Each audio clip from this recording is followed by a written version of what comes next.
From that day on, my grandson would come to me when I was doing the dishes and do what he wanted to do and then leave. I just had to stand there, frozen in place. Even when I was mopping the floor in the living room, my grandson would come to me. Please like and subscribe. Hello? I am a woman who has passed 60. It's been over 10 years since I sent off my husband and have been living alone. I wanted to talk about what happened with my grandson to someone, and I ended up sharing it here. I got married in my early 20s. I got married to a man who was 13 years older than me and was a widower. My husband was raising a daughter as a divorced man. My mother-in-law took care of the daughter, and my husband was working.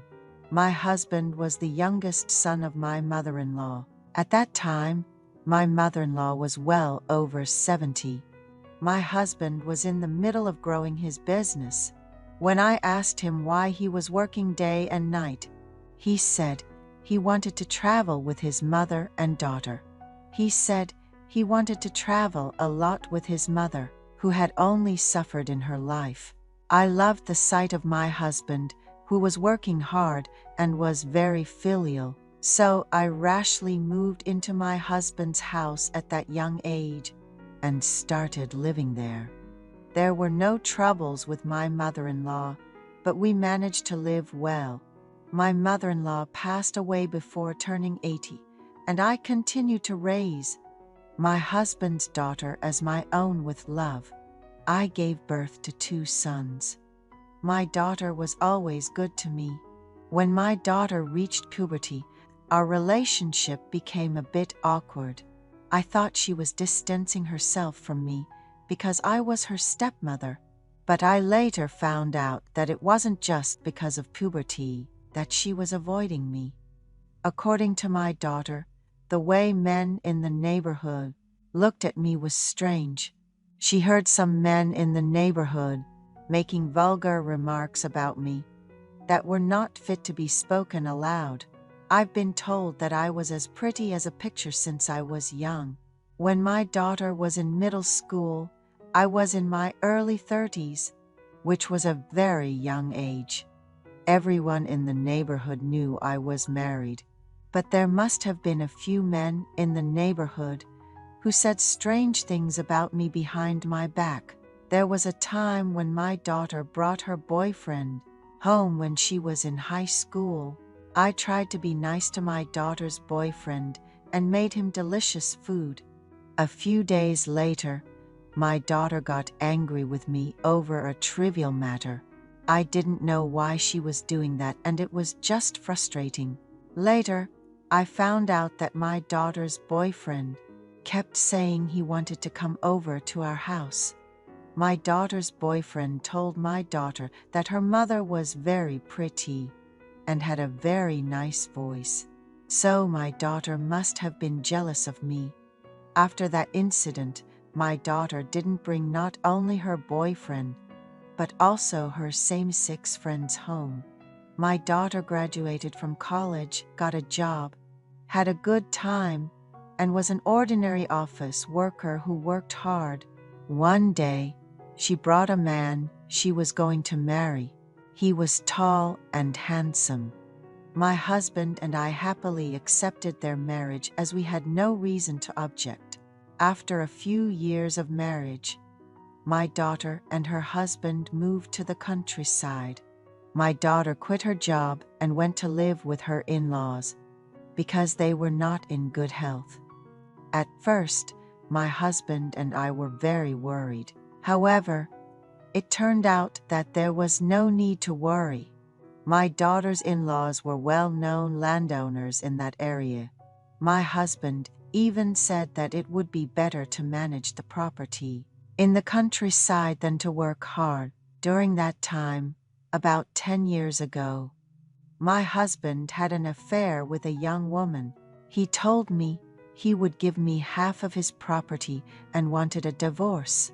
I granted him a divorce without any regrets, as he was always busy with business. and saw me as a nanny to raise our children and a housekeeper to do housework. Our children were quite upset about our divorce. Especially my daughter was furious at her father. She knew that I married her father at a young age because I felt sorry for her. She said she would never see her father again. Time passed and my grandson entered college. My daughter asked me to take care of him. As he was going to a college near where I lived, I had taken care of my grandson before. When my daughter was not feeling well, I went to her house, did housework, and took care of my grandson for a few months. At that time, my grandson said to me a few times that he wished I was his mother. Oliver, my grandson, attended college while living in our house. He came home late in his freshman year because he was busy playing. After playing for a while, he lost interest and started coming home early in his sophomore year. Although Oliver was tall and big, he always looked like a baby to me. He sweet-talked me, saying he wished I was his mother. He is not my blood, but he is such a cute kid. When I see his back, his broad back looks so reliable that I can't help but pat it. One day, when Oliver was in his sophomore year, I saw a strange scene at home. It was Oliver next to the laundry basket. When he saw me, Oliver was surprised and dropped what he was holding. I told Oliver to sit down for a moment. I felt proud thinking that Oliver had grown up a lot. Oliver said he always found me very beautiful, as I always treated him with a smiling face. I laughed inside when I heard him say that he had imagined me as his woman so far. Me, at this old age? I made it clear to Oliver that while his mother is not my biological child, she is the daughter I raised, and he is as good as my grandson. Oliver nodded as if he knew everything. I asked Oliver if he had a girlfriend. Oliver said he had friends who were girls, but no one he was deeply involved with. When I asked if he had dated a girl he liked, he replied that it hadn't worked out as he had hoped. When I asked if he had ever had a girlfriend, he said he had briefly, but it didn't last long. When I asked if he had any experience with women, he said he hadn't. I asked if young people these days weren't a bit more liberal about such things, but Oliver didn't answer. I hugged Oliver, calling him a cute guy. Oliver, who had grown so big that he wouldn't fit in my arms. Oliver asked me why I didn't scold him. I told him I thought it was just a sign that he was growing healthy. Oliver said if I were his mother, I would have scolded him a lot. I asked Oliver how hard it must be for a young grandson like him. When I asked if it was hard, Oliver couldn't answer for a while. Then he nodded. It turned out he had a lot of curiosity, but he wasn't good at dating. I chuckled inside. I forced myself not to laugh, and I told Oliver that even though it was hard, a good girlfriend would come along and everything would naturally work out.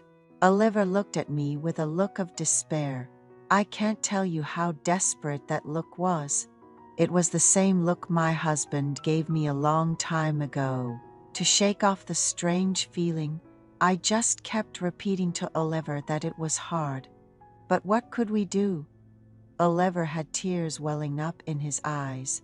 I suggested that we find a solution together, since it was not a problem that I could solve on my own. But Oliver just looked at me blankly. Oliver, looking at me with his eyes as big as a cow's, was so cute. I couldn't help but ask him jokingly, "Even so, did you see me, an old woman, as a woman?" To my surprise, Oliver gave an unexpected answer. As he had said earlier, I was the woman of his dreams. When I asked why, he said his mother was always strict. but I was always kind to him. And he said my beauty always shone regardless of my age, although it was from my grandson. I felt good to hear that I was beautiful after a long time. It seems that a woman is a woman, even when she is old. I may have made an excuse that Oliver was too pitiful, but I was also very lonely. It had been 10 years since I broke up with my husband and lived alone. I suggested to Oliver that we make a promise. After making a promise that it would be just for today, I took a shower. Then I sat at the dressing table and touched up my makeup. I sprayed perfume and called Oliver. Oliver, who came into the room, sat next to me. I took Oliver's hand and whispered in his ear, "You can do whatever you want now." I let Oliver do everything he wanted to do. I was terribly nervous, but that trembling was also a thrill. It was a strange experience for me, who had never spent the night with anyone other than my husband. From what I heard from my friends, they said they stayed up all night on their honeymoon, and so did Oliver and I. The next day, I treated Oliver as if nothing had happened. Oliver seemed a bit awkward with me, but he seemed to be trying to act calm. A few days passed and I found myself thinking about that night. The memory of feeling like I was reaching the ceiling several times kept coming back to me. Oliver seemed to be struggling, but he showed no reaction. I thought things were going well, but deep down I felt neglected. Oliver seemed to be restraining himself, probably because of our promise of just for today. As the days went by, I felt more and more empty and neglected. When I went to the bathroom, I deliberately left the door open. Oliver saw me as he passed by the bathroom and closed the door for me. I kept leaving the bathroom door open, and when I showered, I left the bathroom door half open. Oliver glanced at me as he passed by. One day, while I was showering, I heard Oliver coming in. I pretended not to know. After I finished showering, I just walked out. I locked eyes with Oliver, who was in the living room. I deliberately looked surprised, but Oliver looked down to the floor. I stood there waiting until Oliver lifted his face to look at me. The moment I locked eyes with Oliver, I smiled and nodded and went into the room. Oliver followed me in. That night, I stayed up all night without a wink of sleep. Oliver apologized to me. I reassured him that it was okay and stroked his back. Oliver promised to be careful so that such a thing wouldn't happen again. So I told him that I would feel upset then. Oliver looked at me and laughed. I also looked at Oliver and laughed brightly. After that day, occasionally when I was doing the dishes, Oliver would come over, do what he wanted, and then leave. I had no choice but to stand still. Even when I was mopping the living room floor, Oliver came to me. Oliver and I didn't need words. What Oliver wanted was what I wanted. Once, Oliver and I went for a walk.